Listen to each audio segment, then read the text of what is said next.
சங்கீதம் 23 படிச்சிருக்கீங்களா? அங்கிள் படிக்க சொன்னார் இல்லையா? எல்லாரும் தெரியுமா? தெரிஞ்ச கை தூக்கல பார்க்கலாம். படிச்சுட்டாங்க.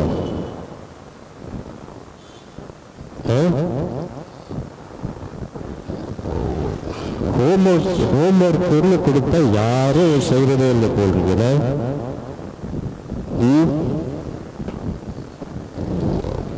சரி, அடுத்த வாரம் சங்கீதம் 23 படிச்சுட்டு வரணும்.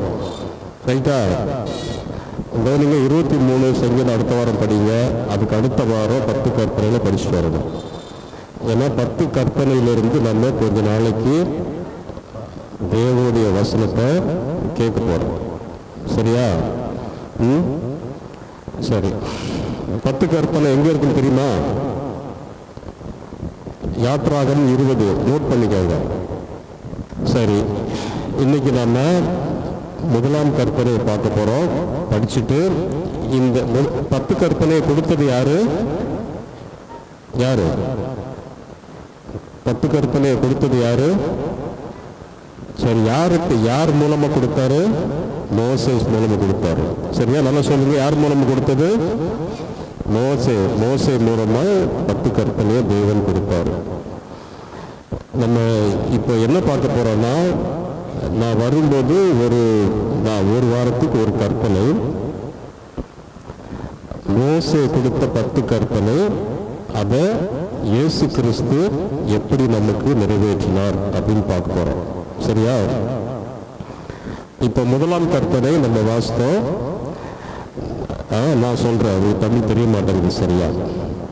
உன் அடிமைத்தன வீடாகிய எகிப்திலிருந்து உன்னை மீட்டு கொண்டு வந்த உன் தேவனாகிய கர்த்தர் நானே. சொல்லுங்க பார்க்கலாம். நான் எனக்கு பின்னாடியே சொல்லுவேன். உன் அடிமைத்தன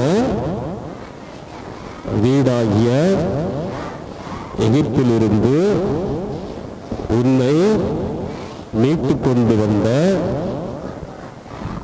உன் தேவனாகிய கர்த்தர் நானே. அடிமைத்தன வீடாகிய எகிப்திலிருந்து மீட்டு கொண்டு வந்தவர் தேவன். இங்க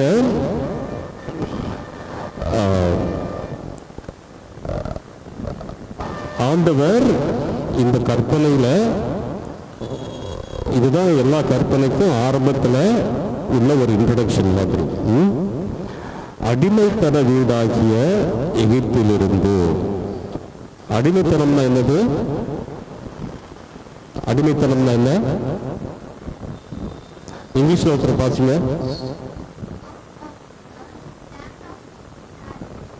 ஸ்லேவரி. ஸ்லேவரின்னு என்னது? அடிமைத்தனம். அடிமைத்தனம்னா என்னது? அடிமைத்தனம்னா என்னது? அவங்களுக்கு எந்த உரிமையும் இருக்காது. எகிப்தில், நான் சொல்றேன் கேட்டுக்கோங்க, எகிப்து தேசம் கேள்விப்பட்டிருக்கீங்களா? எகிப்துக்கு முதல்ல போனது யாரு? யாக்கோபின் பிள்ளைங்கள்ல முதல்ல எகிப்துக்கு போனது யாரு?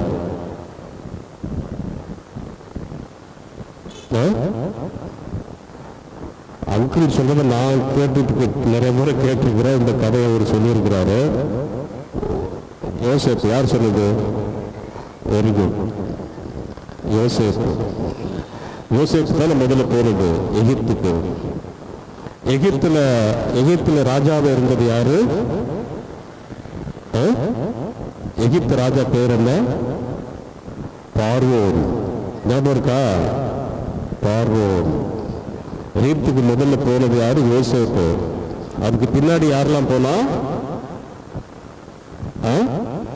அவனுடைய மற்ற பிரதர்ஸ், அப்புறம் அவங்க அப்பா, அவங்க குடும்பம் எல்லாம் போனாங்க.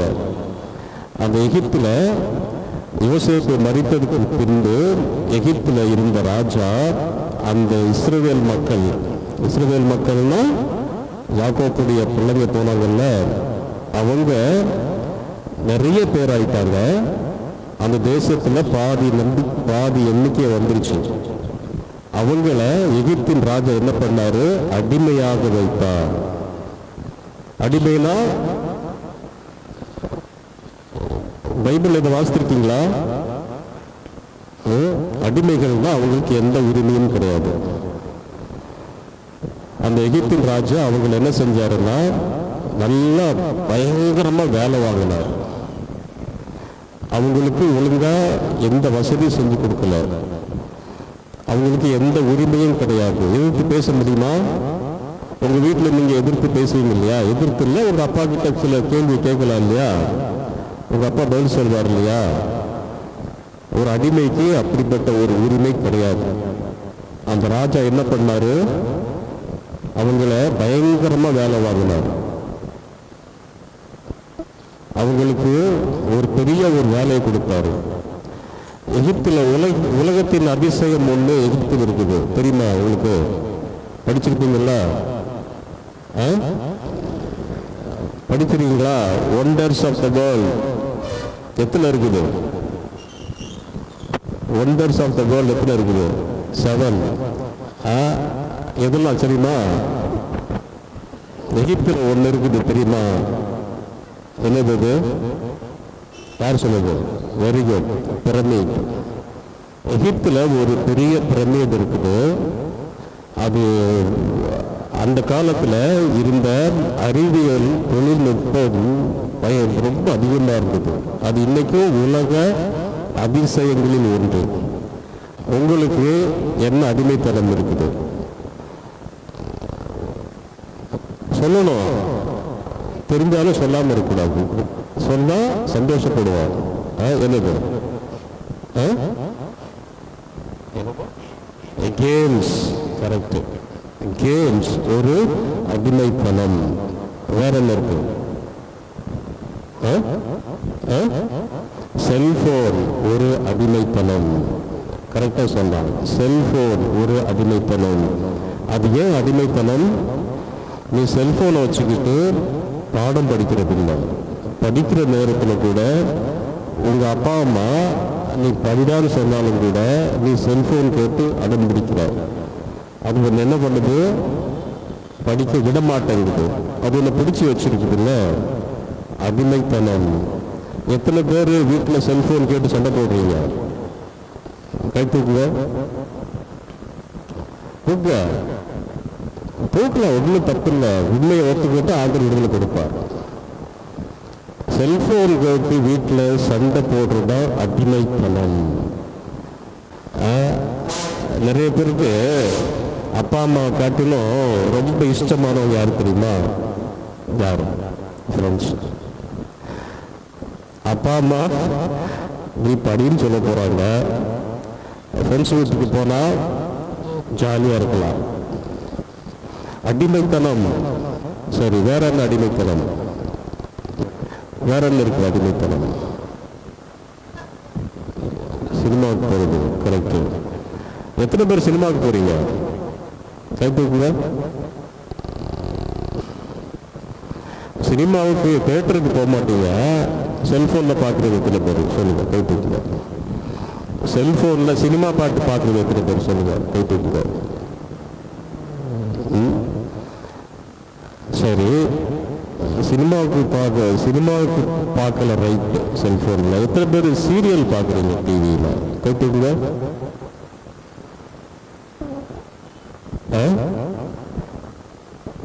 பார்க்கறதே இல்லையா? இப்ப இத்தனை அடிமைத்தனம் பார்த்தீங்க இல்லையா? சொன்னீங்க இல்லையா? இதுல இருந்து விடுதலை வேணுமா? வேணும் இல்ல? சரி, இப்போ ஒரு சின்ன ஜெபம் நான் பண்றேன், பண்ணிட்டு முடிச்சிடலாம். நீங்க எல்லாரும் விடுதலை அடையணும். எல்லாரும் இப்ப அடிமைத்தனம் என்னன்னு சொன்னீங்க, அதுல இருந்து விடுதலை வரணும். நாளைக்கு செய்யக்கூடாது. அன்புள்ள ஆண்டவரே, இந்த அருமையான பிள்ளைகளுக்காக செபிக்கிறேன். ஆண்டவரே, உங்களுடைய சத்தியம் நிறைவேறட்டும். ஆண்டவரே, உங்களுடைய சத்தியம் நிறைவேறட்டும். இந்த பிள்ளைகளை விடுதலை செய்ய ஆண்டவரே, இருதயத்தில் பேசும், இருதயத்தில் வெளிச்சத்தை தாரும். உண்மை பார்க்கட்டும், உண்மை தரிசிக்கட்டும். ஆண்டவரே, உங்களுடைய நாமத்தில் இருக்கிற விடுதலை வரட்டும். இயேசுவின் நாமத்திலே ஜெபிக்கிறோம். ஆமென்.